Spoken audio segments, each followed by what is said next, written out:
Welcome back, my nightmare brothers and sisters in arms.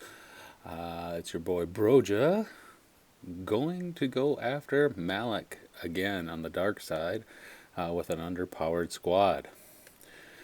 So if you were watching last night, I attempted it for the first time, or early this morning, depending.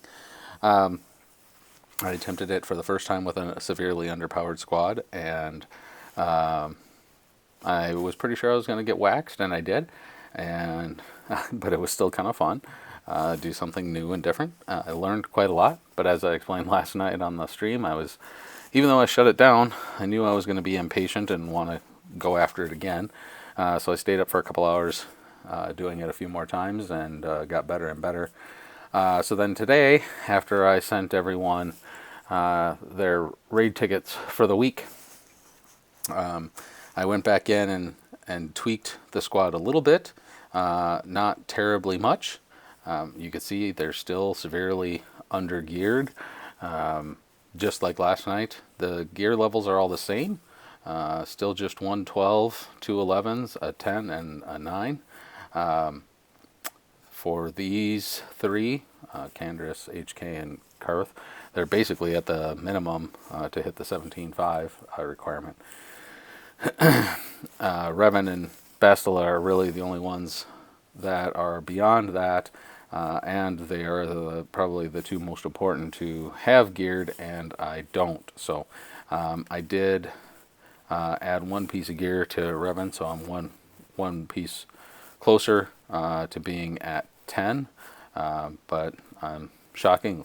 I know, short on stun guns. I also tweaked his mods a little bit. I wanted to get more speed, as I'll explain later, really with this squad, because I don't have the power to hit hard. I need to hit often.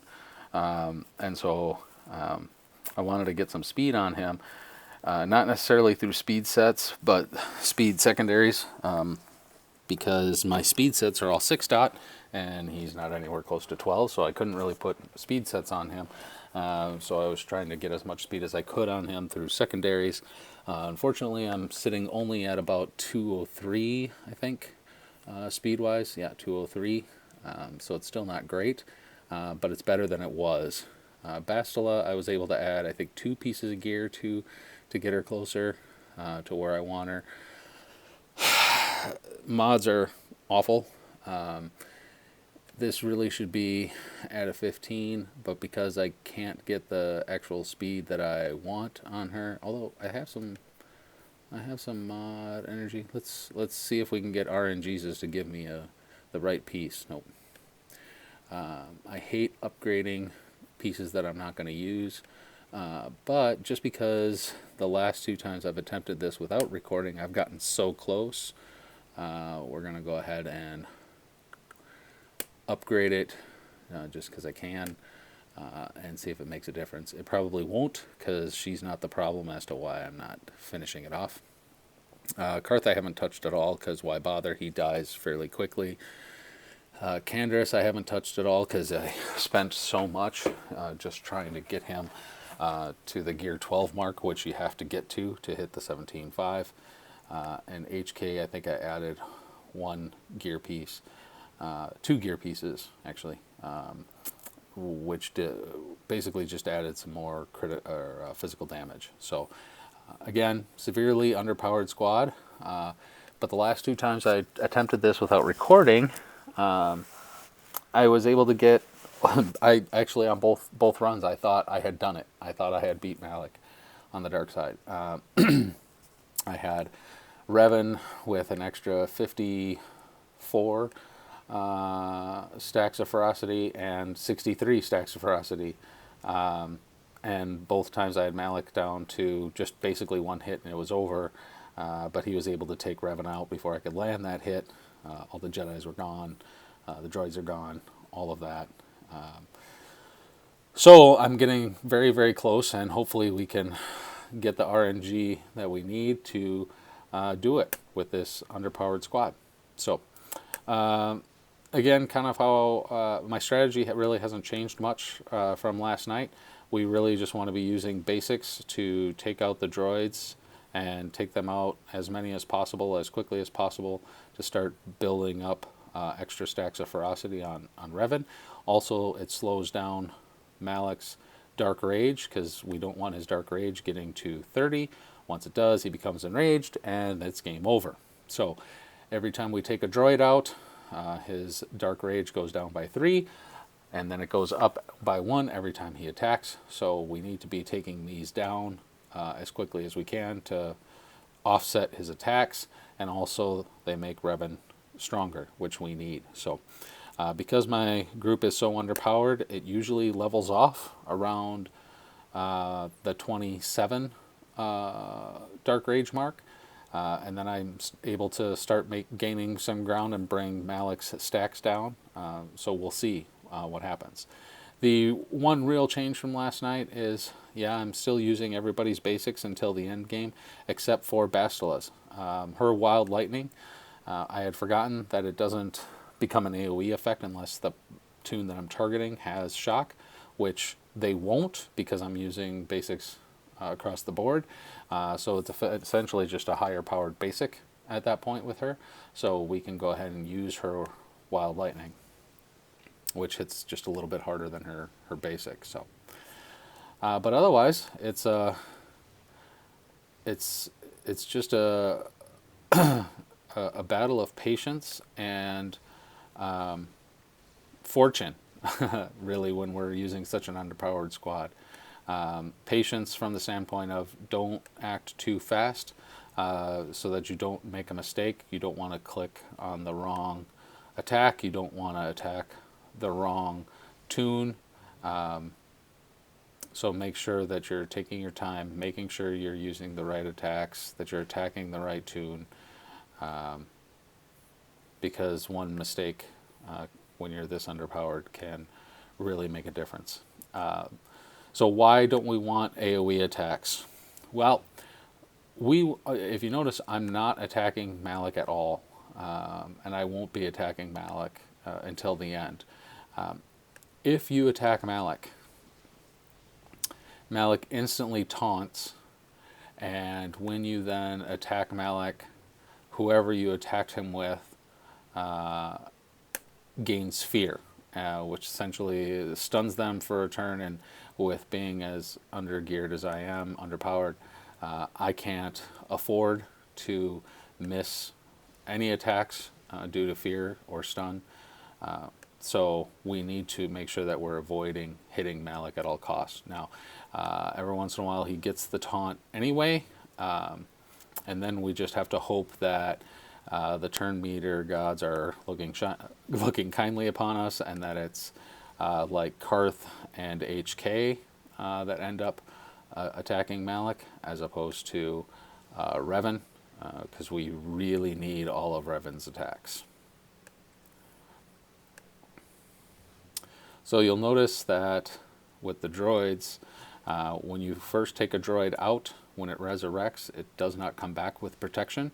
It does have an ability where some of the protection will come back, but it's very important that once then the droid resurrects without the protection, I need to switch off of attacking the one with the protection back to the one without, because I need to take the droids out as fast as possible to build these extra stacks of ferocity. That's one of the mistakes that can be made if I'm going too quick. I don't realize that the other droid has resurrected, and I take extra attacks on the droid that has the protection, and those are just wasted attacks that end up getting me killed. So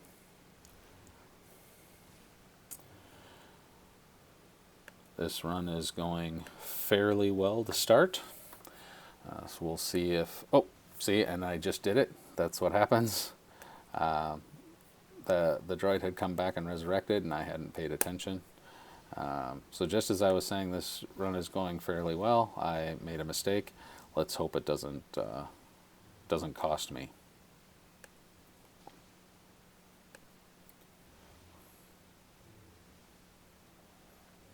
And there's when the droid will come back with protection.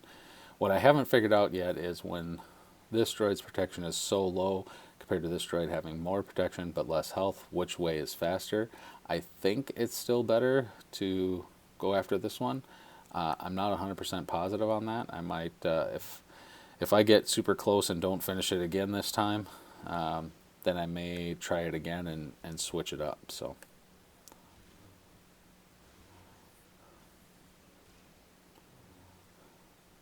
But so far, so good. Yes, Malik's Dark Rage is getting up there. It's getting into the 20s, but that I fully expected. Again, with how underpowered I am, I usually don't hit that break-even point until around 27. This run is actually going pretty well, though. I think this is the first time that I've done this where I have been able to get Malak under 20 before he hit the 27 mark. So let's keep our fingers crossed, brothers and sisters. Let's see if we can pull this off with a super underpowered squad. All right, let's hope Candace takes him out. Yep. If we can keep him in the teens, then I think that this will be a victory. That is the first time I have lost HK before losing Karth. I can't believe that Karth is still there, and actually that's going to hurt me now. So HK hits harder on the droids than Karth does.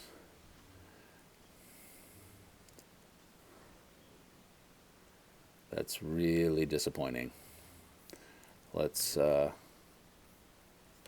hope it doesn't spell an early end for Broja here.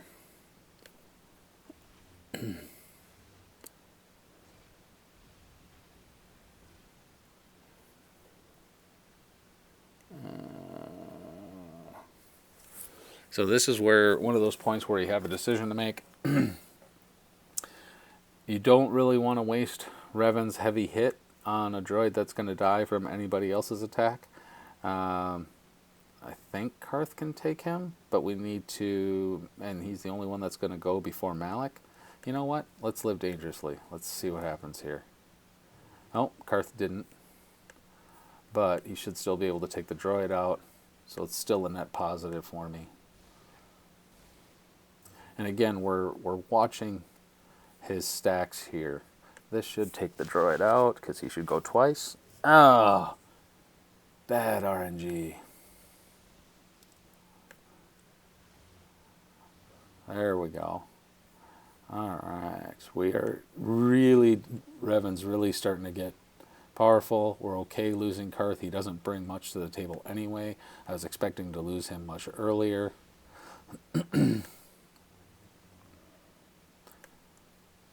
But as you can see, we're keeping Malak kind of in that low 20s area, which is good. Where if we have a mistake, he's not going to hit the 30 mark to be enraged. And now all we're waiting on is getting Revan just a little bit more powerful, and then when we take the droids out, if we have a free attack, we can start taking down the Jedi. So with the Jedi, that's another mechanic for the Malak event. If you haven't done it before or haven't seen it, is another reason why you don't attack Malak early on.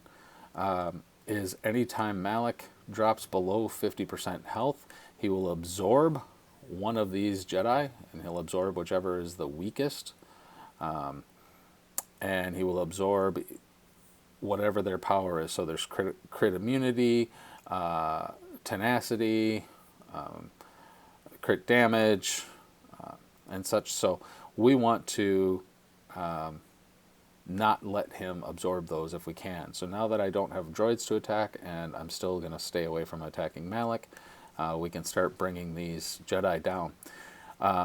And what I want to do then is get all of the Jedi down into the red, so that once they are all down into the red and the droids aren't there, I can hit Revan's Force Storm Lightning and hopefully take out all the Jedi in one shot while also damaging Malak.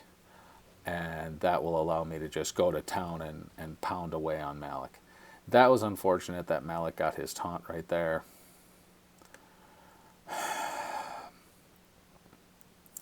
Because now we're going to lose Bastila to Fear. And let's hope Canderous goes before Darth Revan. Oh, we got Malak that lost his taunt. We got lucky there. Normally, it takes 2 attacks. So I'll take that trade-off. Again, that was some good fortune. So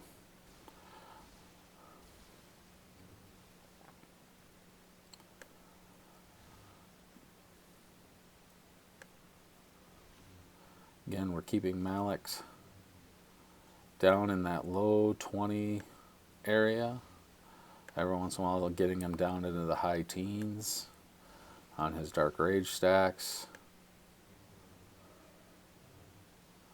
Again, this is an event that takes a lot of patience. This is not an event where you can just auto it and let the system make your moves for you. You need to be paying attention and do your attacks for yourself.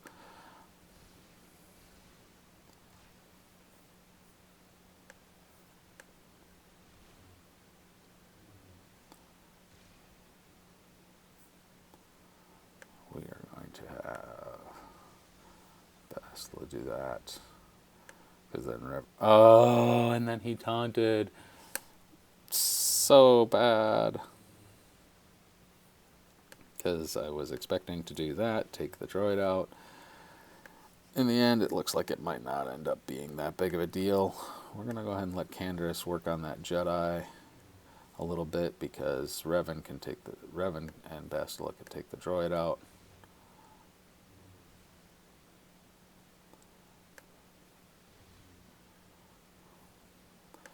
We want this guy to be a little bit further down in the red. There we go. So that Jedi we don't want to target anymore until the end. And as you can see, Revan, 57 extra stacks of ferocity plus his 10. That is massive. So even though I'm underpowered and I can't hit as hard as I could, if he was... Oh, that was a mistake. I should have switched over to this droid. Since I'm using...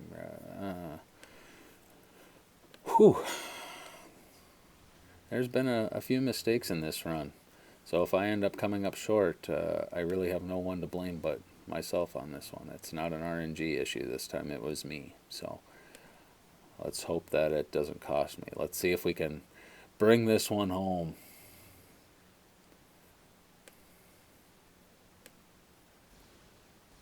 And start whittling away on these Jedi.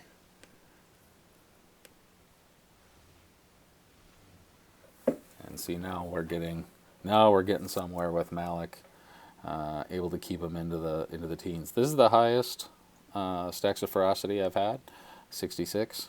Let's see if I can get the double hit so I can get to 69. Bang! This is going well. This is a good sign. Doesn't mean we're going to be able to do it, but it's definitely a good sign. All right, let's see if we can hit this Jedi without taking him out. Yep. Use Bastila. And we're going to use Revan now on one of these Jedi.